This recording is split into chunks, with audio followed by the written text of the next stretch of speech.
Assalamualaikum warahmatullahi wabarakatuh. Perkenalkan, nama saya Sugi Hastira, jurusan Teknologi Hasil Perikanan, NIM S1092019210028. Di sini saya akan menjelaskan sedikit tentang ilmu biokimia, karbohidrat, dan protein. Pengertian biokimia. Biokimia adalah bidang ilmu yang mempelajari pengetahuan tentang struktur, fungsi, dan interaksi biomolekul yang menyusun sel, mekanisme reaksi katalisis, enzim, energetika, dan reaksi-reaksi metabolisme sel, proses sinyal transduksi yang terkait dengan fungsi biologis, fisiologis sel pada tingkat molekuler. Sejarah perkembangan biokimia. Awalnya pada pertengahan abad 18, Carl Wilhelm Scheele melakukan penelitian terkait susunan jaringan kimia pada hewan dan tumbuhan. Kemudian di tahun 1828, Vincent Waller berhasil menunjukkan bahwa urea atau senyawa dalam urin dapat dibuat sendiri dengan memanaskan alkali sianat dengan garam amonium.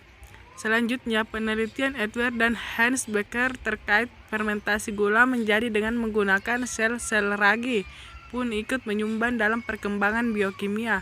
Karena pertemuan Waller dan Becker bersaudara ini membuktikan bahwa untuk melangsungkan proses biokimia tidak bergantung dengan organisme hidup saja, tetapi juga dapat menggunakan alat-alat laboratorium.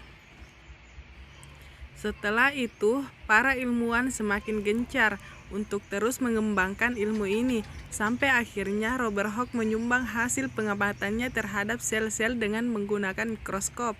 Dari sini, pengetahuan terkait struktur sel kompleks seperti senyawa biokimia, reaksi kimia dalam sel, dan metabolisme sel pun semakin meningkat.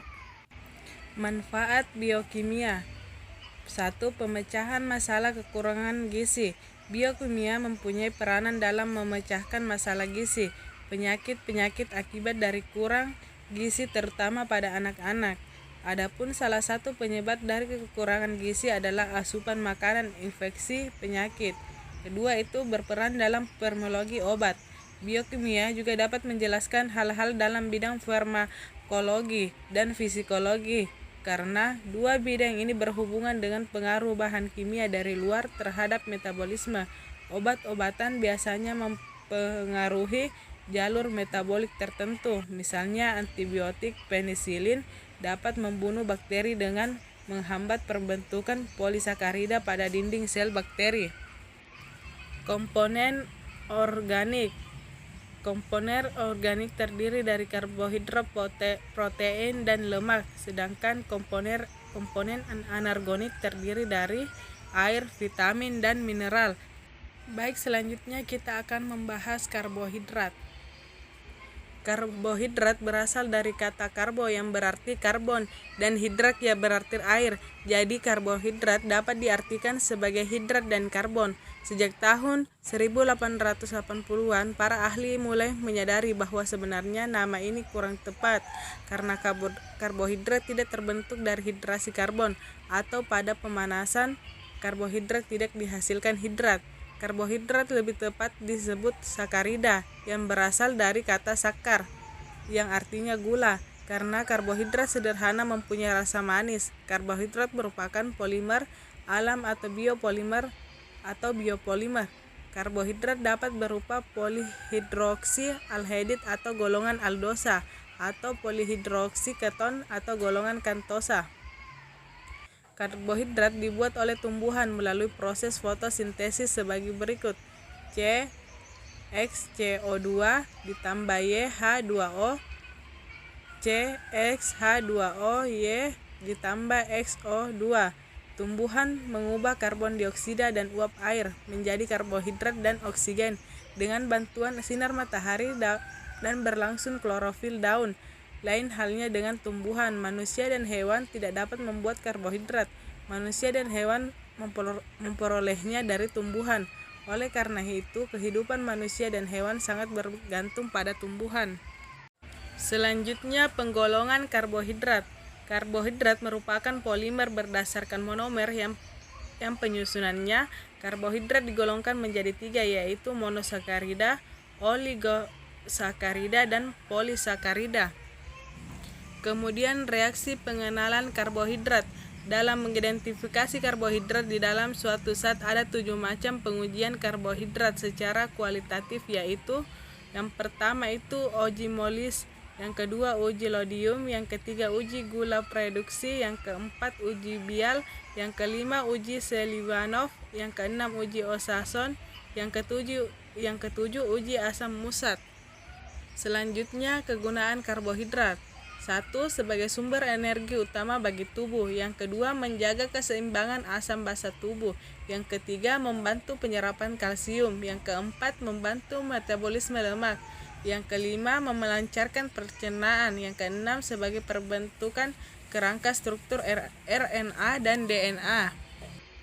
Baik, selanjutnya kita akan membahas protein, di mana protein ini sangat berperan penting di dalam tubuh kita. Di sini saya akan menjelaskan pengertian protein.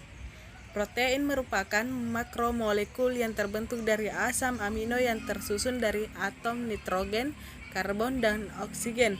Beberapa jenis asam amino yang mengandung sulfur atau metion, cysteine, dan cysteine yang dihubungkan oleh ikatan peptida. Fungsi protein. 1.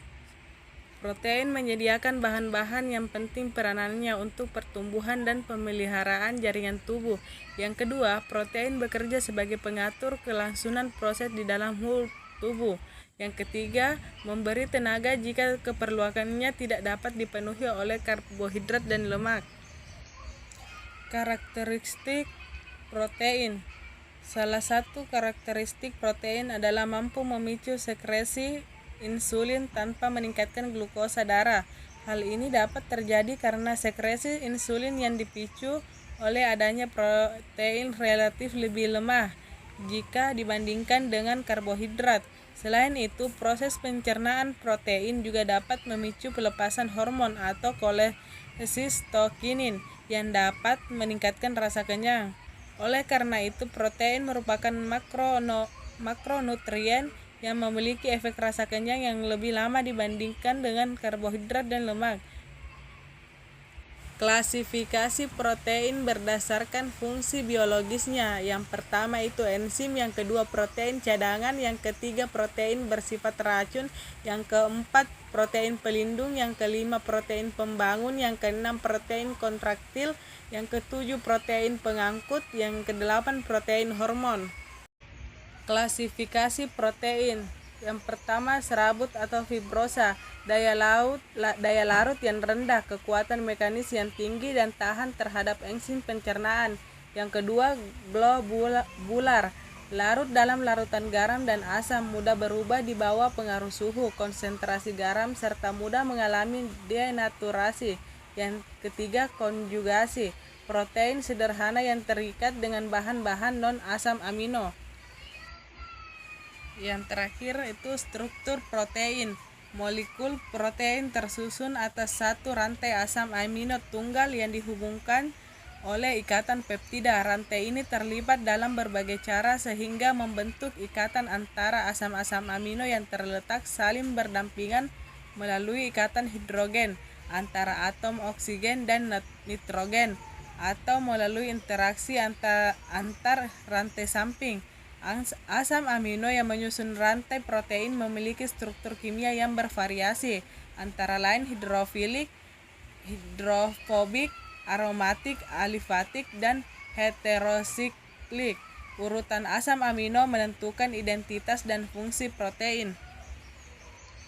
Baik, itulah sedikit penjelasan tentang biokimia, karbohidrat, dan protein. Dan tak lupa saya ucapkan terima kasih kepada Ibu dosen Ibu Jawiana Saukani SSSI MPD karena telah memberikan tugas ini. Kurang dan lebihnya mohon dimaafkan. Wassalamualaikum warahmatullahi wabarakatuh.